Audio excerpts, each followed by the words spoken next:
let's flip a coin.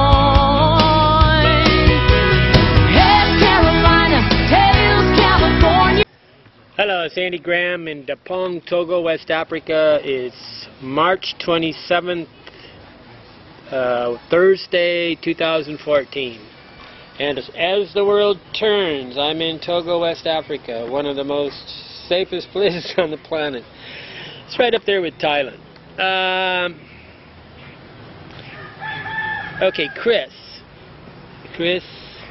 no last, whatever. Why did you give up on the USA tour? That's a pretty good question. I was really quite angry when I gave up on it, and I really just went to Guatemala and hid. I bought a van, put a mattress in the back, made it really quite nice to live in, and so when I was running into, I wanted to just roam around the United States and not really ever have to worry too much about a place to live. If I couldn't find a place to live or whatever, I could just go sleep in a Walmart parking lot. Hard part was getting showers, and I joined this, I don't know what it calls, 24-hour fitness center where they were supposed to have showers and all of them. Didn't quite work because I get to Colorado and none of them have showers. I mean, like you go into a health club and there's no showers. But I wanted to go work out, take a shower, and then I could sleep in different places. But I was on a trip to, where is that ski resort? There was some kind of backpacker, really stupid backpacker conference being held in one of the most expensive resort cities in the planet, which is, finally that really upset me when I finally got there and I realized they didn't, for one thing, they had like 10 campsites, and not even 10 campsites, and none of them gave me a shower. I go, I've traveled all over the planet, and the idea of not giving me a shower is inhuman. And they wouldn't let me take a shower. They wouldn't let me take a dip shower. So it was like, this is crazy. But I guess what happened was, the United States by the Europeans is known as the land of rules. And I haven't lived within the rules of America for 17 years. And I really, I mean, you don't spit, you don't you don't talk about gay people, you don't ever tell your true opinion because everything's politically correct. And I've been outside of this for 16 plus years, traveling the planet, gone to 90 plus countries, and the idea of not having a shower, come on, this is inhuman. What they do is they put you between a rock and a hard place where really the only best place to do it. If I travel the United States again, I'll probably be staying in $24 hotels and then still staying in Walmarts, but just generally the place is boring. I took the GPS and I put it so that it would never go on the toll road, and I went all the way to I made it all the way to Colorado, all the way to this, I forget the name of the resort. It's the big resort where there's like 4 of these places in one place, and I didn't ever go beyond about 55 miles an hour, and I went through all these small towns. And I didn't realize that Orland, the town where I live in Indiana, is not dead.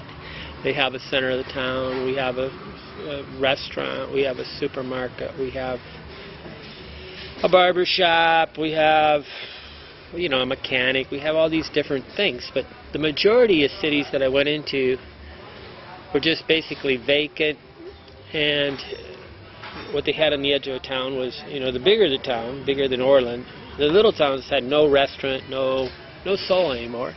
And it looked like the closer, bigger city, where it's 10,000 or something, would have a Walmart on the edge of town with a McDonald's next to it.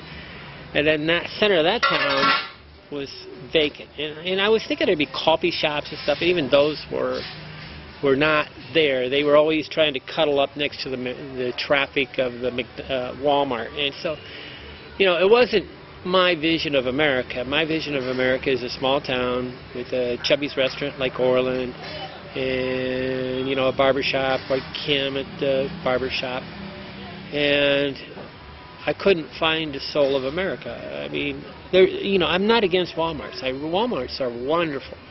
On the other side is the idea of people getting off work and only going to Walmart, then going to McDonald's and going home. They stopped hanging around in restaurants and just eating. And I had trouble finding that. Had trouble finding the what I consider the thing is like the Andy of Mayberry. Merci, c'est le lot pour je suis sec. I'm in francophone country. I have to speak French. C'est bon, le café, c'est bon. Le café noir, pain avec piment, avec omelette, piment acheté. Okay, I speak French. You know, you really don't understand, but I get to talk with some really incredible people traveling the planet. Some of them are absolutely sociopaths, perverts, whoremongers. Alice's Restaurant, you know, Alice's Restaurant, the song in the 60s or something. He's sitting in his prison talking with all sorts of crazy people. That's travel.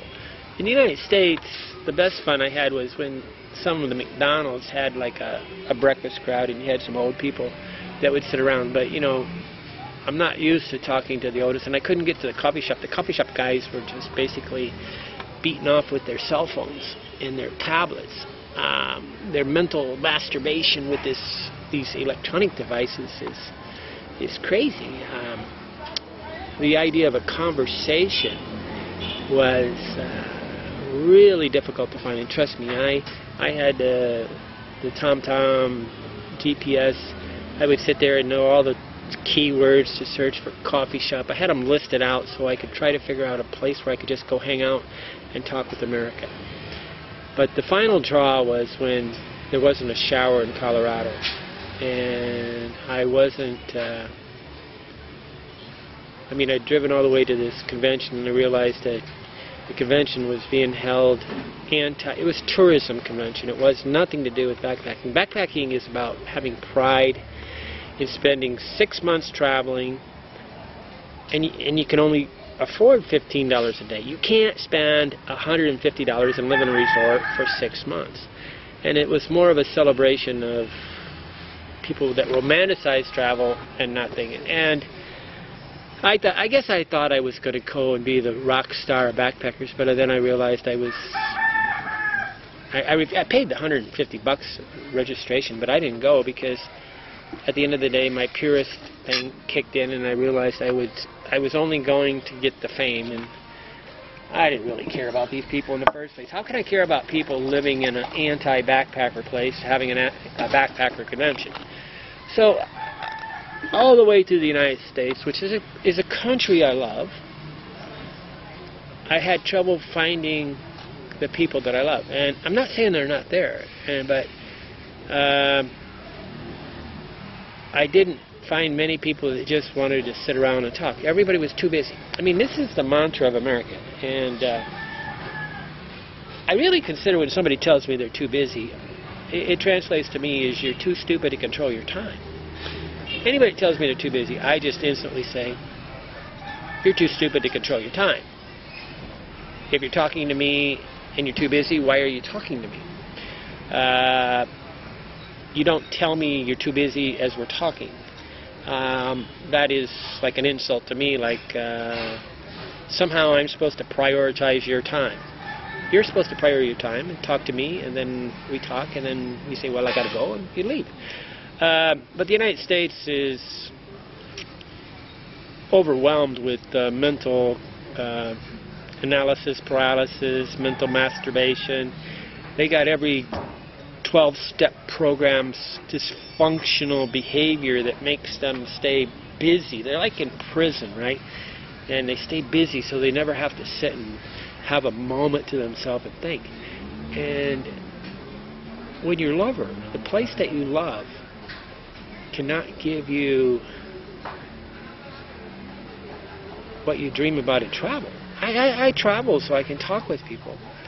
I travel so I can meet new cultures and talk with them. And when you're sitting in a tourist bureau and they're basically recommending $300 hotels because everybody goes to a $300 hotel, and you're going, you know, you can't insult me. I made $150,000, $200,000 a year.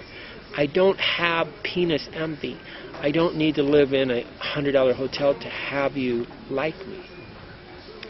I live in a good value hotel that's fun and family and a bed and breakfast. But the bed and breakfasts now cost more than the thing, and they give you a worst room with the thing. So I mean, the bed and breakfasts are more expensive than the 5-star hotel.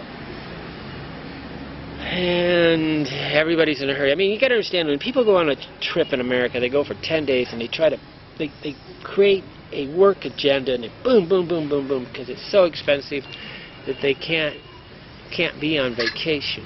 Vacation is where you do nothing.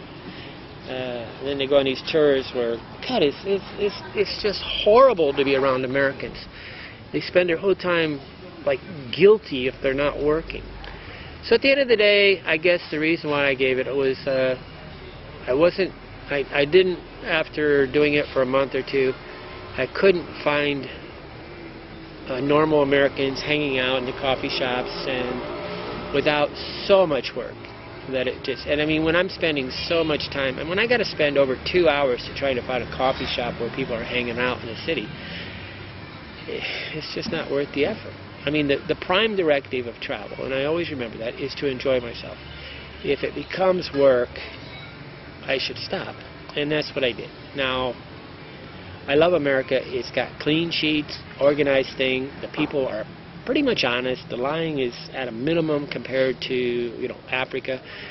But it's like Europe. I'm supposed to bend over, pay $150 and say I like the hotel. Europe, I remember sitting in Belgium, and I looked at Head and Shoulders shampoo, and it was $8. And I looked at my friend Pascal. Is this? Did I understand that? You know, it was before the euro. And I said, am I getting this right? Is this really $8 for this bottle of shampoo that would cost $2.50 at the time in America? And they go, yeah. And I was supposed to just kind of like go, oh, that's nice. That's good. I'll buy some. And I go, $8 for shampoo. But you know, America, the whole tourist industry is, you know, having a room in a bed and breakfast. You have a house, you got 5 rooms, and each room's $150 a night. I mean, what a windfall. I mean, you do the math, guys. This is home run stuff. I mean, this is, and what are they trying to buy? They're trying to buy a family. And you're supposed to have that at home, guys. But, you know, I want to travel and have a family too, but some of these guys never had a family, right? So they really have to go buy a family. And there's some really sad stuff going on in America right now. But on the other side is safer. You can call the police and they come. Somebody makes a bunch of noise, you can shut them off. I can get the restaurant to turn the music down. I have food where the guy washed his hand and he's not holding his dick. But travel is uncomfortable, and but on the other side is the freedom to say what I think in America is just about over with, because every single group thinks that they have the right to tell me not to think, and that's just animal, barbaric to think that I can have a thought but I cannot tell it, even though freedom of speech is everywhere. The political correct people. If I look at a girl, I'm a thing. If I say I don't want a homosexual teaching my young boy, I don't want him teaching my son to be like him, I'm a bad guy. But that's just an opinion, okay? And we no longer have our right to an opinion. And this, I mean, outside the United States, a lot of the travelers, the Americans, are basically, you know, they're wanting to say what they do. And some of them are coming outside the United States to break the law, which is not what I want them to do. And I'm not in favor, you know, I'm not, you know, homophobic. I just don't think that my son, I want my son to act like me. I don't want him to act like the gay teacher. I don't want I don't approve of some of this stuff, and I believe that freedom of speech, I have the right to say that, and that is the sad part. We always are going along the party line and saying what everybody wants us to hear, and it's not the World War II generation, the greatest generation, where the man stood up and said, "Hey, I do what I do," and tough. Now all the boys in America, you know, they're metrosexual. I told my sister, "What the hell is metrosexual?" I said, "I'm ashamed to call my nephew. You're telling my nephew is metrosexual?" I'm going, this is scary, like he cares about brushing his hair. I'm making these videos right now. It's really tough to get my hair to... I'm not used to trying to get it to look right. America's the best of all places to live. The quality of life, for the amount of money, is pretty good. You guys do not have to buy a house over $95,000. You don't. That's you going conspicuous consumption. I can live in America cheap. I just don't want to live there.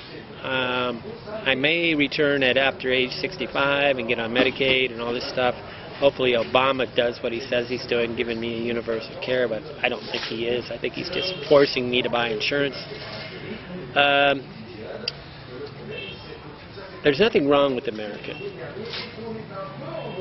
but it's not as interesting as sitting there watching. I'm going to show a video about this girl that has a tattoo tribal S on her thing, and she keeps telling me it's stands for sexy. Not in your wildest dream are you ever going to get to experience this unless you come on a tour with me. But Andy Graham trying to explain my road trip. I'm sorry I didn't make you guys get to see America in the views of my eyes, but the prime directive of travel is to enjoy myself. And I'm a purist. I live by what I say. And I'm not going to make sacrifices and destroy my life for the sake of you. Hey, go figure. Tonight, let's flip a coin.